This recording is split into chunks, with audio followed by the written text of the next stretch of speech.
Hello అండి. ఈరోజు వీడియోలో చాలా ఈజీగా ఫిష్ ఫ్రై ఎలా చేయాలో చూద్దాం. దానికోసం ఫిష్ ముక్కల్ని ఆల్రెడీ మ్యారినేట్ చేసి పెట్టుకున్నాను. ఈ ఫిష్ ఫ్రై కోసం 2 మీడియం సైజ్ ఆనియన్స్ తీసుకొని స్టవ్ మీద అలా మంచిగా కాల్చుకున్నాను. గ్రేవీ కోసం ఆ ఆనియన్స్ పేస్ట్ని గ్రైండ్ చేసి పెట్టుకోవాలి. అలాగే కడాయి తీసుకొని సరిపడంత ఆయిల్ వేసి ఆల్ స్పైసెస్ వేసి మ్యారినేట్ చేసి పెట్టుకున్న ఫిష్ ముక్కల్ని మంచిగా ఫ్రై చేశాక గ్రైండ్ చేసి పెట్టుకున్న ఈ గ్రేవీని అందులో మిక్స్ చేసి అది కూడా మంచిగా ఫ్రై అయ్యేంత వరకు లో ఫ్లేమ్లో వేయించుతూ ఉండాలి. అలా ఫ్రై అయినాక లాస్ట్ మినిట్లో గార్నిష్ కోసం కొత్తిమీర వేసి అలా స్లోగా ఫ్రై చేస్తూ ఉండాలి. అంతే, వేడి వేడి యమ్మీ యమ్మీ ఫిష్ ఫ్రై రెడీ.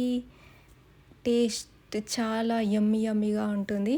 అలాగే ఈ వీడియో మీకు నచ్చినట్లయితే లైక్ చేయండి, షేర్ చేయండి, సబ్స్క్రైబ్ టు మై ఛానల్.